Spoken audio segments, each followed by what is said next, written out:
जिस तरह कहा जाता है कि अगर आप अच्छे कवि होने के साथ विनम्र भी हैं तो यह मणि कांचन योग है। उसी तरह प्रशासनिक बड़े ओहदे पर होने के साथ अगर आप नेक दिल इंसान हैं तो यह भी मणि कांचन योग ही है। लेकिन ऐसा बहुत कम देखने को मिलता है। आइए आज आपको नेक दिली का एक ऐसा ही सच्चा और अच्छा प्रसंग सुनाता हूं। इंदौर के जिला शिक्षा अधिकारी बनने के बाद अभिनव ने जब ज्वाइन किया तो जानकारी हुई कि ये जिला स्कूली शिक्षा के लिहाज से बहुत पिछड़ा हुआ है। वरिष्ठ अधिकारियों ने भी कहा, आप ग्रामीण इलाकों पर विशेष ध्यान दें। बस तय कर लिया, महीने में 8-10 दिन जरूर ग्रामीण स्कूलों को दिए जाएंगे। शीघ्र ही ग्रामीण इलाकों में दौरों का सिलसिला चल निकला। एक दिन मातहत कर्मचारियों से मालूम हुआ कि बडेरी नामक गांव जो एक पहाड़ी पर स्थित है, वहां के स्कूल में कोई शिक्षा अधिकारी नहीं गया, क्योंकि वहां पहुंचने के लिए वाहन छोड़कर लगभग 2-3 किलोमीटर जंगली रास्ते से पैदल ही चलना पड़ता है। तो बस तय कर लिया, अगले दिन उसी गांव में जाया जाएगा। वहां कोई मिस्टर पी.के. व्यास हेडमास्टर थे, जो वर्षों से पता नहीं क्यों वहीं जमे हुए थे। अभिनव ने निर्देश दिया, उन्हें कोई अग्रिम सूचना न दी जाए, सरप्राइज विजिट होगी।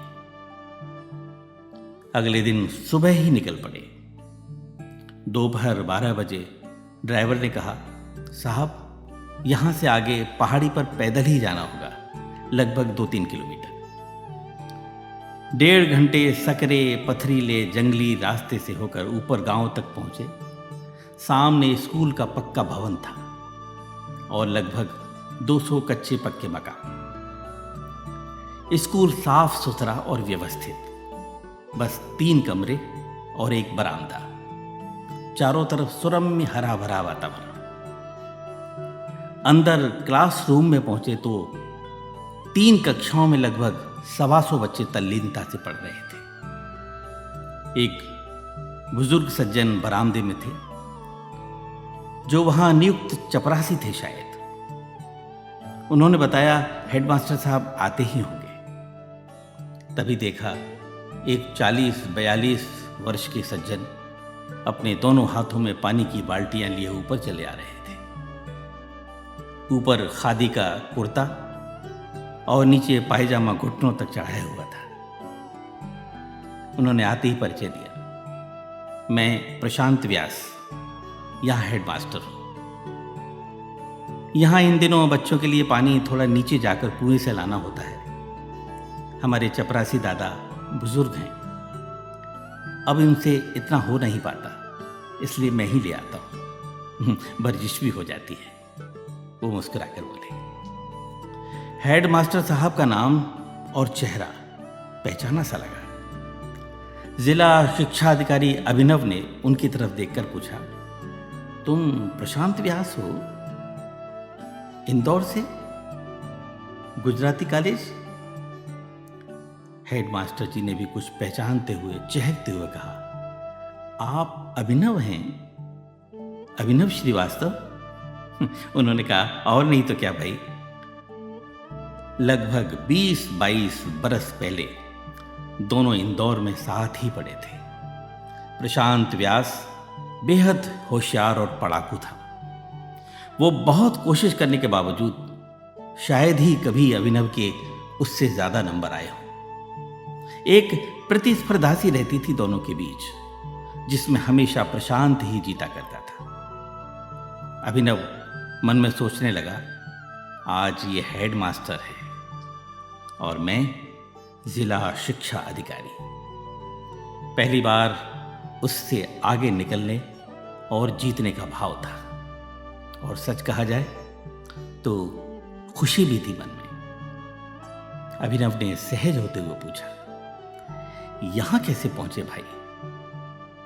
और कौन कौन है घर पर? प्रशांत ने विस्तार से बताना शुरू किया। एमकॉम करते समय ही बाबूजी की मालवा मिल वाली नौकरी चली गई थी। उनकी दमे की बीमारी के कारण घर चलाना मुश्किल हो गया था। किसी तरह पढ़ाई पूरी की, नंबर अच्छे थे, इसलिए संविदा शिक्षक की नियुक्ति मिल गई थी, जो मैं छोड़ नहीं सकता था। आगे पढ़ने की न गुंजाइश थी न स्थितियां। इस गांव में पोस्टिंग मिल गई। माँ बाबूजी को लेकर यहाँ चला आया। सोचा गांव में कम पैसों में गुजारा हो ही जाएगा। प्रशांत ने फिर हंसते हुए कहा, इस दुर्गम गांव में पोस्टिंग और वृद्ध बीमार माँ बाप को देखकर कोई लड़की वाले लड़की देने को तैयार नहीं हुए, इसलिए विवाह भी नहीं हुआ। और ठीक भी है, कोई पढ़ी लिखी लड़की भला यहाँ क्या करती। अपनी कोई पहुंच या पकड़ भी नहीं थी जो यहां से ट्रांसफर करा पाते, तो बस यहीं जम गए। यहां आने के बाद यथासंभव माँ बाबूजी की सेवा भी की, लेकिन कुछ बरस बाद माँ बाबूजी दोनों ही चल बसे। अब यहाँ बच्चों में और स्कूल में मन रम गया है। छुट्टी के दिन बच्चों को लेकर आसपास की पहाड़ियों पर वृक्षारोपण करने चला जाता हूँ। रोज शाम को स्कूल के बरामदे में बुजुर्गों को पढ़ा देता हूँ। अब शायद इस गांव में कोई निरक्षर नहीं है। नशा मुक्ति का अभियान भी चला रखा है। अपने हाथों से खाना बना लेता हूँ और किताबें पढ़ता रहता हूँ। बच्चों को अच्छी बुनियादी शिक्षा, अच्छे संस्कार मिल जाएं, अनुशासन सीखें, बस यही ध्येय है मेरा। मैं तो सीए नहीं कर सका, पर मेरे 2 विद्यार्थी सीए हैं और कुछ अच्छी नौकरी में भी। मेरा यहाँ कोई ज़्यादा खर्च है नहीं। मेरी ज़्यादातर तनख्वाह इन बच्चों के खेलकूद और स्कूल पर खर्च हो जाती है। तुम तो जानते ही हो, कॉलेज के ज़माने से क्रिकेट खेलने का जुनून था। वो बच्चों के साथ खेलकर पूरा हो जाता है, बड़ा सुकून मिलता है। अभिनव ने टोकते हुए कहा, माँ बाबूजी के बाद शादी का विचार नहीं आया? उसने मुस्कुराते हुए कहा, दुनिया में सारी अच्छी चीजें क्या मेरे लिए ही बनी हैं? इसलिए जो सामने है उसी को अच्छा करने या बनाने की कोशिश कर रहा हूं। फिर अपने परिचित दिलचस्प अंदाज में मुस्कुराते हुए बोला, अरे वो फैज साहब की एक नज्म में है ना, अपने बेख्वाब किवाड़ों को मुकफ्फल कर लो, अब यहां कोई नहीं आएगा। प्रशांत की उस बेलौस हंसी ने अभिनव को भीतर तक भिगो दिया था। लौटते हुए अभिनव ने उससे कहा, प्रशांत, तुम जब चाहो तो तुम्हारा ट्रांसफर मुख्यालय या जहां तुम चाहो करा दूंगा। प्रशांत ने मुस्कुराते हुए कहा, अब बहुत देर हो चुकी है जनाब, अब यहीं इन लोगों के बीच में खुश हो। यह कहकर उसने हाथ जोड़ दिए। अभिनव को अपनी उपलब्धियों से उपजा दर्प, उससे आगे निकल जाने का एहसास, भरम सब चूर चूर हो गया था। सुख सुविधाओं, उपलब्धियों, ओहदों के आधार पर हम लोगों का मूल्यांकन करते हैं, लेकिन वो इन सब के बिना मुझे आज फिर पराजित कर गया। लौटते समय उस कर्म ऋषि को हाथ जोड़कर भरे मन से इतना ही कह सका, तुम्हारे इस पुनीत कार्य में कभी मेरी जरूरत पड़े तो जरूर याद करना मित्र।